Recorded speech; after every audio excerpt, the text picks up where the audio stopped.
everyone. So this is the book, The Eight Immortals of Taoism, Legends and Fables of Popular Taoism. Now, the story that I'm about to read is The Path to Immortality. Ti Kuei Li and the Woodcutter's Daughter. Ti Kuei Li lived in a mountain cave and worked a small plot of land around his home. One day, while he was planting seeds, a woodcutter approached his cave. Ti Kuei Li offered him food and a humble meal, and together they sat in the shade of a tree. The woodcutter told Ti Kuei Li many strange things. You will have a long life, and you will be a learned man. You will bring happiness and comfort to many people. One day you will become one of the eight immortals, and will be taken away from this bitter sea of human troubles. Ti Kuei Li sat silently for a while and then said, "This is a difficult task, a task that will take many years. I don't expect a long life, and I've never searched for immortality. However, I do want to learn the reason for life, and this is why I'll study hard." The woodcutter was pleased with Ti Kuei Li's words, but said nothing. Finally, as the sun began to set, the woodcutter spoke. "I don't understand Taoism myself, but I have an obedient daughter who wants me to live a long and healthy life, and in order to bless me with long life, she wishes to become a nun. Will you let her be your student, so that she can serve you in your cave?" Ti Kuei Li lifted his head quickly. "No, I cannot do that," he said. "Why not?" asked the woodcutter.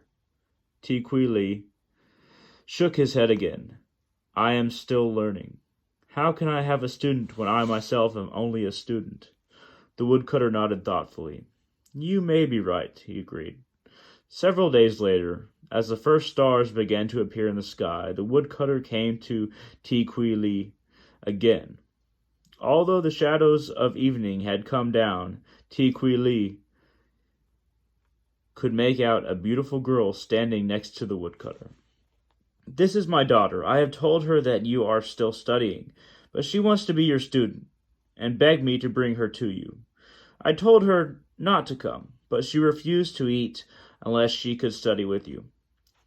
What can I do with such a determined girl? You're my only hope, so please promise that you will be her master." Ti Kuei Li closed his eyes and ignored her. The woodcutter turned to his daughter, saying, "Stay here and obey him. I'm leaving. Don't try to follow me." And with this order, the woodcutter turned quickly and soon disappeared into the shadow of the trees. For a long time there was a silence between the woodcutter's daughter and Ti Kuei Li. She did not raise her head to look at him, but she slowly walked towards him and knelt at his knee. Still, Ti Kuei Li did not pay attention. She felt uncertain and looked around for something to do. Ti Kuei Li sat silently, reading his Taoist books, while she picked up a brush and swept the floor. In the candlelight of the cave, she could see Ti Kuei Li's handsome face, and every now and then she stopped to stare at him. But at this time, he did not even glance at her. Cautiously and respectfully, she approached him. "Master, I know you are studying hard, but do you not think that you should also have a family? Do you have one?" Ti Kuei Li remained silent. The woodcutter's daughter tried to make him speak once again. "Are you married? Do you have any problems? Please tell me what is wrong with you. You know that I'm here to help you, not to harm you. Talk to me. Your most precious thoughts will be safe with me." Ti Kuei Li's eyes were lowered as he stood up and walked away. The girl continued unabashed. "Please listen to me. I don't want to learn Taoism, but my father is forcing me to marry an ugly man. He has long, dark eyebrows, huge ears, and in one ear he wears a heavy brass ring. He is not only ugly, but his body is twisted and misshapen. How could I ever marry him? I would rather learn Taoism than lead a miserable life with this man. So I will keep my promise to my father and study with you. But if I could marry a handsome man like you, I would obey my father and have a good husband at the same time." Still, Ti Kuei Li said nothing. He sat quietly looking at his books. "But Master Li, are you shy? Why don't you abandon your studies? How can you live in a cold cave? It's a lonely and difficult life.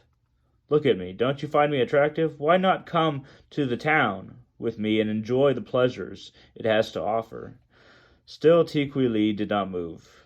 He did not look at her, and he did not make a sound.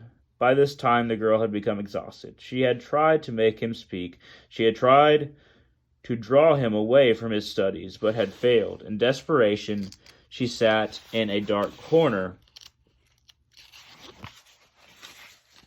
of the cave.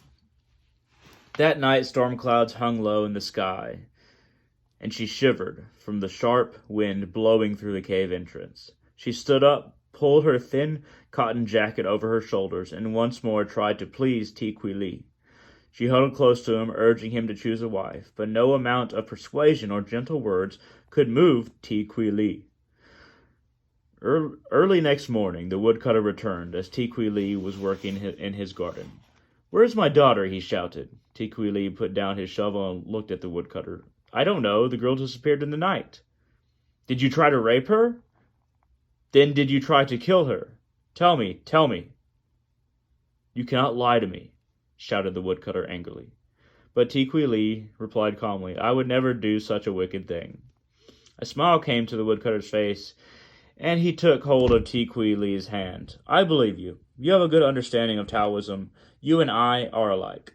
And before Ti Kui Li stood a man in a dark red robe, and he knew at once it was Lao Tzu. In his hand he held a piece of wood. "I made the girl from this wood. I tried to trap you, Ti Kui Li, but you are too determined and strong to be fooled by trickery." Lao Tzu put his hand in the leather satchel he carried at his side and took out a small white tablet, which he handed to Ti Kui Li.